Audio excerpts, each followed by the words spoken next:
HGCR11, o Fundo de Recebíveis Imobiliários da Pátria. Vamos ler o relatório de junho de 2025, publicado agora, no dia 11 de julho de 2025. Continuar o acompanhamento do fundo, ele que tem uma situação de calote que demanda contínuo monitoramento por parte do cotista. Vamos então ver qual é a atual situação dele. Este será o tema do nosso vídeo de hoje.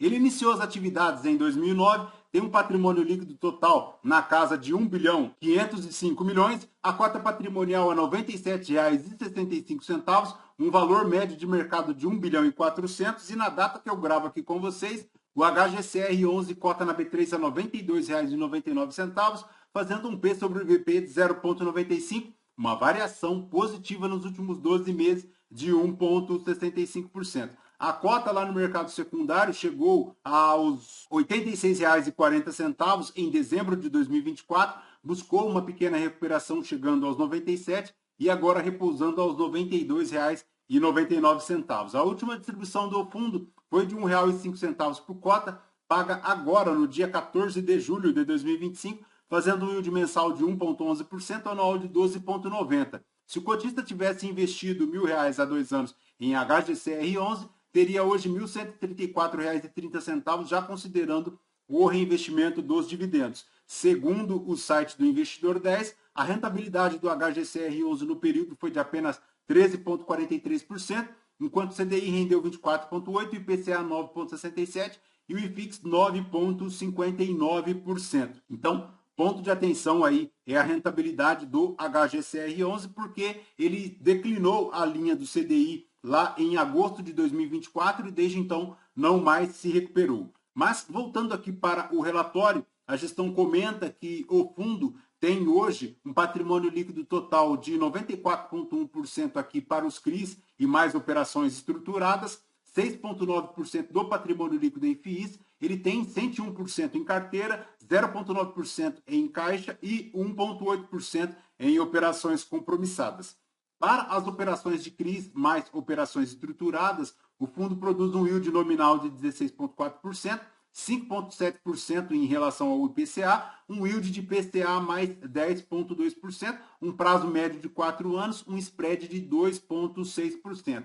Em relação ao volume médio de negociação na B3, o fundo chega ao mês a R$ 3.500.000, a última distribuição R$ 1,05 por cota, tem uma reserva hoje de 72 centavos por cota, excelente, 102.040 cotistas. Na tabela de sensibilidade, a R$ 92,20 aproximadamente, o yield do portfólio é de PCA mais 10,8%, o que dá um yield líquido de 9,9%. Em relação ao resultado e aos rendimentos distribuídos do fundo, a gestão comenta que em junho a cota mercado, ajustada por rendimentos, caiu 1,3%, ante a alta de 1,1% do CDI e 0,6% do IFIX. No acumulado de 12 meses, o avanço foi de 2% versus a alta de 12,1% do CDI e a alta de 4,1% do IFIX. O valor patrimonial ajustado por rendimentos avançou 1,2% em junho, 108% do CDI, 10,6% em 12 meses, 87% do CDI. Com o resultado de R$ 1,04 por cota em junho, o semestre fechou com estoque de 72 centavos por cota não distribuído e R$ 1,54 por cota de inflação acruada, totalizando R$ 2,26 por cota ante a 2,32 em maio. Ele distribuiu 96,4% do resultado caixa no semestre, tendo acumulado 78 centavos por cota de estoque de resultado no período, sendo 24 centavos por cota de resultado caixa não distribuído e 54 centavos de inflação acruada. Em julho, a distribuição será de R$ 1,05 por cota, como comentamos, com pagamento agora no dia 14, e no mês o fundo encerrou um patrimônio líquido de 94,1% alocado em CRIs, 6,9% em FIIs, 0,9% em caixa e 1,8% em operações compromissadas. No mês, as movimentações do fundo foram lá para uma operação tática do CRI Iguatemi Fortaleza, da série Sênior, a CDI mais 1,5% ao ano, e vendeu também ainda no mês a CDI mais 1,05% ao ano, gerando R$ 31.000 de resultado para o fundo. As compromissadas, o fundo mantinha 27.700.000 alocados em operações compromissadas de CRIs, com a venda com compromisso de recompra equivalente a 1,8% do patrimônio líquido do fundo e as despesas financeiras acumuladas totalizando R$ e 300 mil reais, ou 9 centavos por cota. No mês, não há nenhuma nova operação adicionada ao monitoramento da carteira, mas veremos adiante que ele segue uma situação bem delicada em relação a um CRI. Veremos adiante. A rentabilidade do fundo foi de 1,3% no mês, enquanto o IFIX 0,6% e o CDI bruto 1,1%, enquanto o IMAB rendeu 1,3%. Nesta distribuição de R$ 1,05 por cota, ele mantém a média de distribuição de R$ 1 por cota nos últimos 12 meses, mas ele eleva o yield em relação ao fechamento lá para 13,3% e o yield patrimonial lá para 12,9%. A DRE do fundo para junho de 2025 ele fez 17 milhões em receitas, subtraídas as despesas de R$ 1.149.000, chegando a um resultado distribuído de R$ 16.189.000, R$ 1,05 por cota, ante a R$ 1,04 por cota de resultado distribuível. Ele chega lá na reserva agora aos 72 centavos por cota, ele tem R$ 1,10 de receita recorrente, 7 centavos de despesas, um resultado líquido financeiro de 1 centavo, chegando a um resultado distribuído de R$ 1,05 por cota. A maior distribuição do fundo segue aqui para o setor de varejo, 39%, seguido do residencial, logístico, corporativo, hotéis e também data center. 46,8% aqui da distribuição geográfica fica para o estado de São Paulo, mas ele tem aqui uma distribuição muito puxada para a região sul do Brasil, tem Minas Gerais, tem o Nordeste com a Bahia e também o estado do Ceará, além do estado do Goiás e do Mato Grosso do Sul, chegando a 5,5% de pulverizados. O fundo tem 41 CRIs diversificados em 6 segmentos distintos, sendo a maior exposição, como comentamos, 39% lá para o varejo, 20% de residencial e também 18% de logística. Em relação à distribuição por CRI, ele segue aqui com a exposição de 7,95% para o Almeida Júnior, então importantíssimo ficar atento porque esta distribuição acima de 5% eleva bastante a matriz risco-impacto do fundo para este devedor, mas ele tem aqui também o GPA, tem o BHG, tem a Globo, tem a Léo Madeiras, tem a Mega Moda, tem o Escala 1, tem a JFL e Lorena, tem a JSL, tem a Esforza, tem o CRI aqui da Cota, que se não me engano é o CRI que se encontra com uma situação de calote, formando 4,45% de todo o patrimônio líquido do fundo.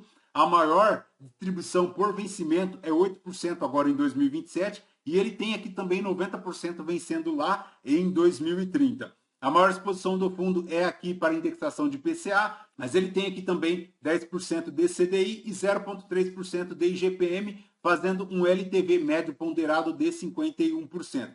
Na carteira de IPCA, ele dá uma taxa de marcação a 10% ao ano, uma taxa de aquisição de 8,2%, um prazo médio de 4,1%. Já na carteira CDI, ele tem aí uma taxa de marcação a 4,1%, uma taxa de aquisição de 3,9%, um prazo médio de 3,1 anos. A maior exposição, como comentamos, segue aqui o CRI da Almeida Júnior no montante de 119 milhões, 7,95% aqui do patrimônio líquido do fundo. A Almeida Júnior, que tem shoppings lá no estado de Santa Catarina, há uma taxa de emissão de 7,8%, uma taxa de aquisição de 8,1% e uma taxa de marcação a 9,7%, um prazo médio de 6,16 anos. A operação que tem um LTV de 59% e é garantida por alienação fiduciárias, tem aqui também a aval dos sócios e também fianças. Para o CRI da Cota, formando aqui 4,45% do patrimônio líquido do fundo, é um montante de 67 milhões. A operação contra aqui também com o aval dos sócios, além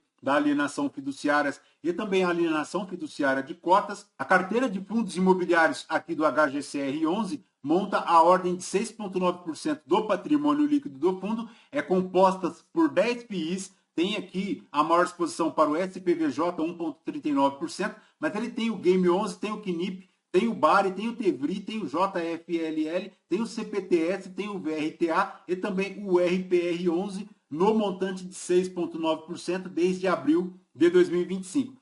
Para as operações compromissadas, chegam à ordem de 27 milhões e 700 mil, 1,8% do patrimônio líquido do fundo, por enquanto ainda bem tranquilo, bem sossegado. E em relação ao CRI da Cota, como comentamos já nos vídeos passados, chegam ao volume total de 70 milhões aqui com garantia em 7 lajes corporativas lá do edifício Cota Corporate. mas se transforma em uma situação de calote porque a cota inadimpliu o pagamento da parcela de CRI vencida em 15 de abril de 2025, mas se não bastasse o inadimplemento, a cota tem evoluído no processo de vendas dos ativos com lastro do CRI, juntamente com outros ativos da companhia. Então, estão se desfazendo das garantias, o que é uma situação bem grave, e a gestão comenta aqui que tem adotado todas as medidas judiciais adequadas para a recuperação do crédito com a realização destas garantias. Como comentamos, 67 milhões, tem aí uma taxa de emissão de 7,8,